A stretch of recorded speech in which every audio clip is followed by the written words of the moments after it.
इतिहास में पहली बार इतनी बड़ी रकम जो भ्रष्टाचार के अंदर जो है एसीबी के द्वारा पकड़ी गई। आज यदि उसकी सही तरीके से जांच करवाई जाए तो ये कई 50 और सैकड़ों करोड़ रुपए जो है सामने आएंगे भ्रष्टाचार में लिप्त इनके अधिकारी, इनके प्रशासन। और यदि सही तरीके से एसीबी इसकी जांच करती है तो इसमें कई परतें जो है नहीं खुलेगी।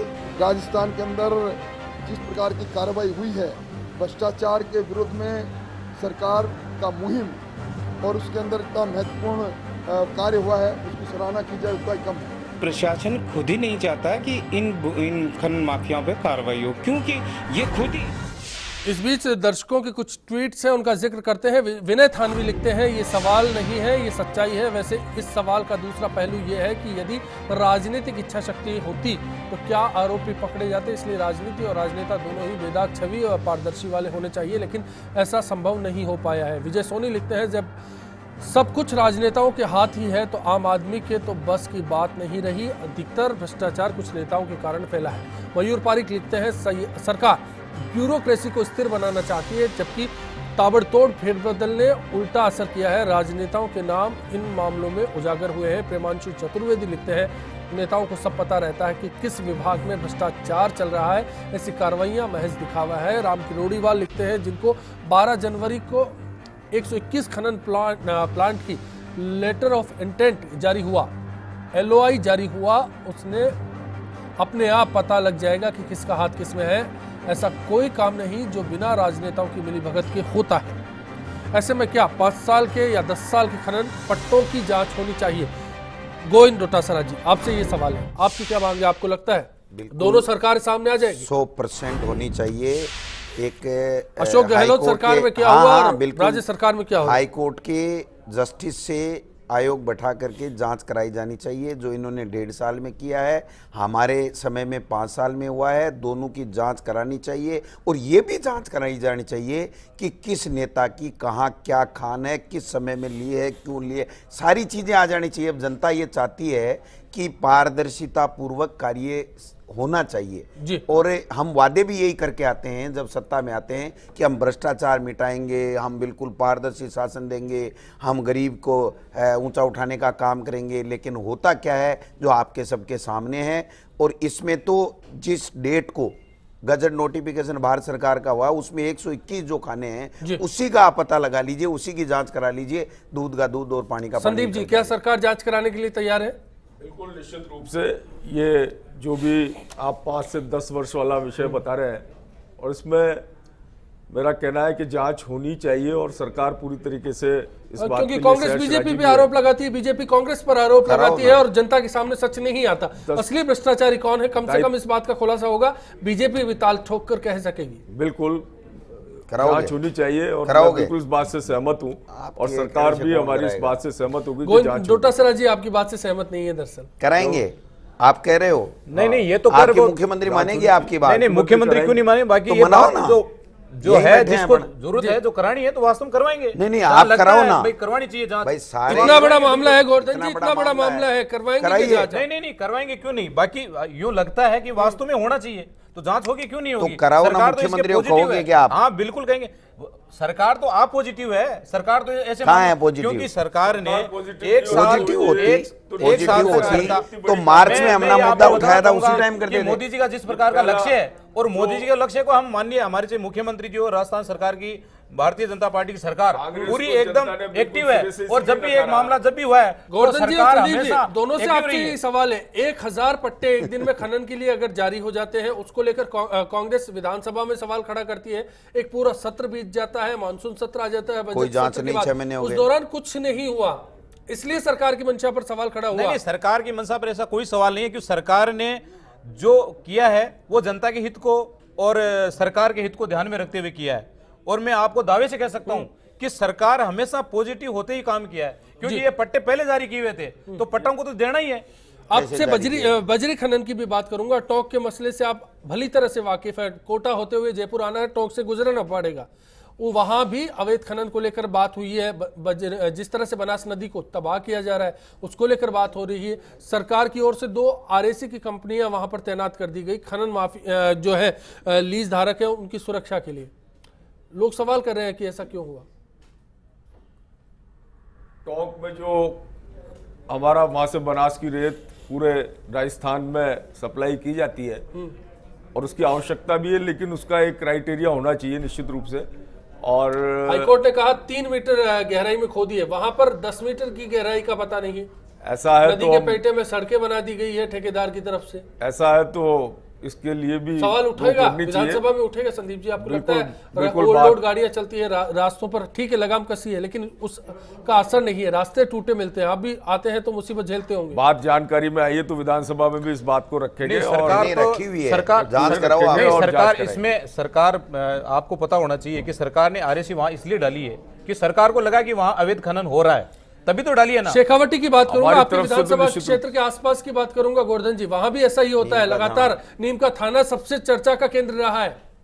देखिए साहब, इसमें क्या है गोवर्धन जी, हाँ हाँ बिल्कुल सही कह रहे हैं आप। संदीप जी लौटता हूँ। नहीं नहीं, ऐसा नहीं है। वहां देखो, जहां भी अवैध खनन होता है सरकार इसमें पूर्णतया मतलब पूरी मुस्तैदी के साथ में काम कर रही है। स्थानीय विधायक है, उदयपुर वाटी के विधायक है, उन्होंने भी सवाल किया था विधानसभा में इस मसले पर, तो नहीं वो भी परेशान थे।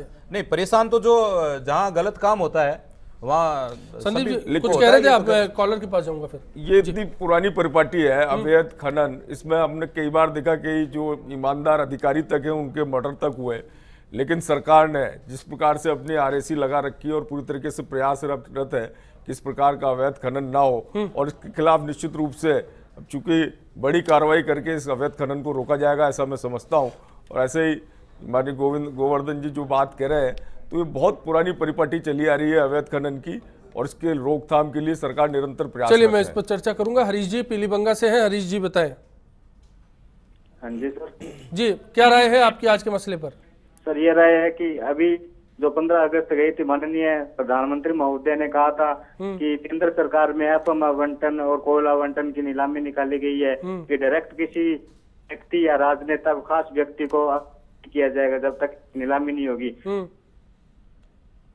बिल्कुल। और फिर राजस्थान में ऐसा क्यों हुआ, ये एक सवाल है। इस बीच में भानवत साहब, एक अब ये हो रहा है कि एसीबी भी दबाव में आ गई, इतना बड़ा अफसर है, इतनी बड़ी रकम है, आगे पता नहीं क्या होगा।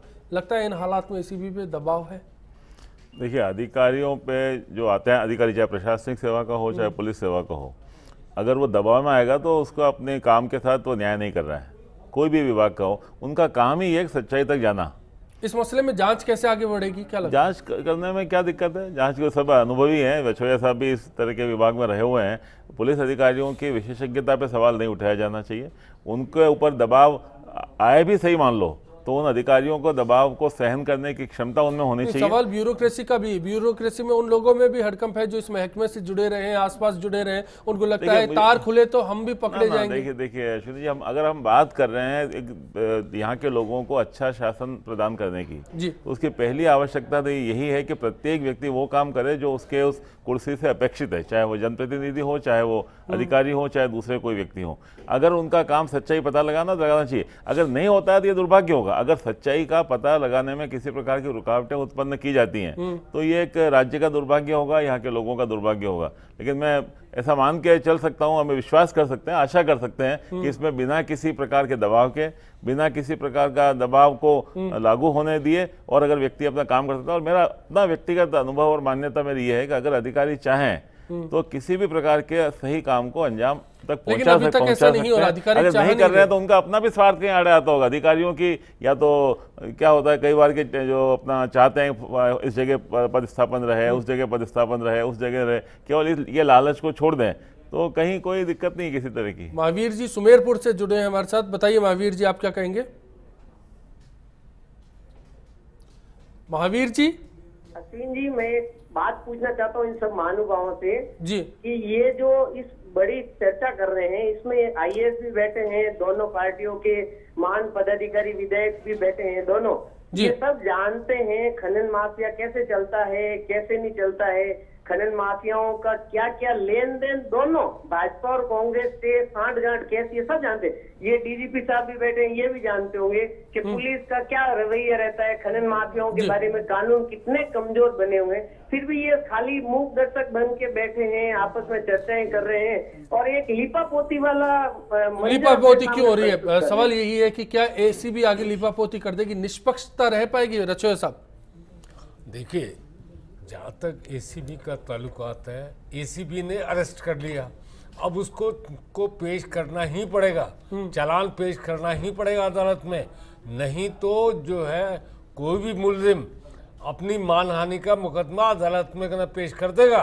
और एसीबी ऑफिसर्स को अदालत में होता तो यही है, एसीबी जितने मुकदमे दर्ज करती है उनमें से कितनों पे सजा हो पाती पड़ेगा। सजा का प्रतिशत 50 से ऊपर नहीं है रछोया साहब एसीबी के मामलों में। ये बात भी बिल्कुल सही है, 50 से भी कम, 50 से भी बहुत कम है, मैं यही कह रहा हूँ, आधा भी नहीं, आधा भी नहीं। क्योंकि जो प्रोसिक्यूशन ब्रांच है, जो एपीपी या पीपी है, वो एसीबी या पुलिस के अंडर नहीं है, उनके लिए अलग है। वो क्या प्लीड करते हैं कोर्ट में, उसके लिए कोई पुलिस वाला जिम्मेवार नहीं है। सवाल यही हो ना, सबूत इकट्ठा किए जाएंगे वो कमजोर हो जाएंगे आगे जाकर, वो पेश ही नहीं करते प्रोसिक्यूशन ब्रांच वाले, वो मिले होते हैं कई बार। जाहिर है आप समझ सकते हैं कि घोटालों की खान क्यों कह रहे हैं, राजस्थान घोटालों की खान में तब्दील हो चुका है। देश में सिस्टम इतना खराब कर दिया गया है कि कोई सही काम करना चाहे तो नहीं करने देंगे। अब जांच की आप बात कर रहे हैं, आप ये पहले टेक्नोलॉजी का जमाना है, आप ऑनलाइन डालिए कि किस किस आईएएस अफसर की, किस आईपीएस की, किस आरएएस अफसर की माइंस करना है पूरे देश प्रदेश में, किस एमएलए की है। आप जांच की क्या बात करो, पहले जाहिर है जिस आंकड़े की बात हमने की थी 80% खाने राजस्थान की या तो नेताओं के पास है या फिर आईपीएस या आईएएस अफसरों के पास है, इसीलिए इस तरह के घोटाले सामने आते हैं। एक ब्रेक, आखिरी दौर के लिए लौटेंगे कुछ ही देर में, देखते रहिए चर्चा जारी।